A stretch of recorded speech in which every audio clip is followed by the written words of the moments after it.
السلام عليكم يا شباب، ازيكم عاملين ايه؟ انا فاس كونفرنس فوكس. النهارده هعلمكم طريقه ازاي تكسروا حلبة في لعبه WWE 2K3، وهشرح لكم الطريقه. فما تنسوش بقى اشتركوا ولايك سبسكرايب، ويلا بينا بقى. طبعا اول حاجه لازم تكون بتلعب ضد مصارع جاينت او اللي هي سوبر هيفي ويت دي، تمام؟ يعني يكون زي بيك شو ادريس جاينت كده يعني.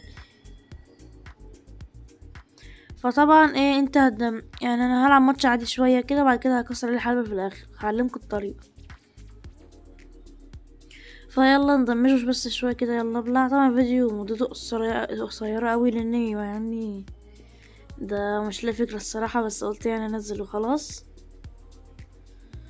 فيلا بقى يا جدعان، انا عايزه ادمجه شويه بس عشان ايه يعني الفيديو يكون حلو شويه. الفيديو هيبقى دقيقتين لو انا هعملها على طول هيبقى ممل. فيلا ابلع يلا بس. تساك تساك تساك تساك يا عم. يلا ماشي. عايزه اجيب السيجنتشر بقى. يلا عايزه اجيب السيجنتشر يا عم. يلا بقى اقعد. يلا. وطبعا جاي ان شاء الله الفيديو الجاي هنزل يا فورتنايت يا ماي يونيفرس، مش عارف الصراحه هنزل ايه، يا اما حاجه تانية خالص انا ما اعرفش الصراحه. فمهم يلا خد لك استسلام. اديت له سيجنتشر بس صعب. ما تيجي بقى يا عم انت.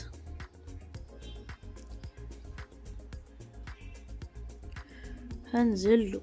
اي هطلع انا بكرامتي. خد لك.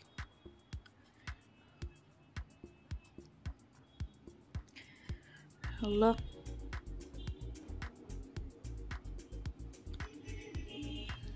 يلا ابلع يا عم، جسمه بقى وحش قوي. انت بقى فينش كمان واعمل يلا البتاع وخلاص. يلا. طبعا الطريقة سهلة خالص، وطبعا انت كسرت الحلبة. يعني ايه انت لو كسرت الحلبة خلاص انت كده انت اللي كسبت في الماتش. فانا اظن ان هي اسهل لو انت بتلعب ضد واحد مثلا جوينت او عملاق قوي. طبعا بس هشوف حركاته عشان ما تفاجئش منها. ماشي.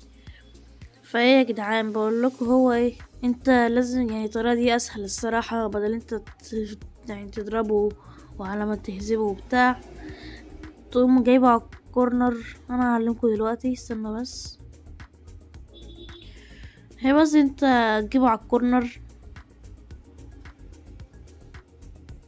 و تجيبه على الكورنر، وبعدين انت بقى هتقوم رفعه على الكورنر. انتوا فاهمين يعني؟ تقوم التكيين اللي هو الانوج اللي بيحرك اهو. بصوا يعني كده بس هو اتصد، وتقوم التكيين اكس وخلاص. يلا طبعا صعقته وهعلمكم اهي الطريقة بقى. اول حاجة هتدوسوا دورية وتوجهوا بقى على اي زاوية، بعدها ترفعوه بالانوج، بعدها تتكوا اكس. طبعا انتوا لازم تصعقوه عشان هي تضمنوا لان هي سهلة التصدي الصراحة. وهي يا جدعان بوم. طبعا هي اتكسرت وانا هقوم اهو وهقول اللي انا كسبت اهو زي ما انتوا شايفين. وبس كده يا شباب، ده جميل النهارده. ما تنسوش تعملوا شير ولايك سبسكرايب واشتركوا في القناه، ولو عايزين اي حاجه تانية قولولي. وسلام يا ابطال.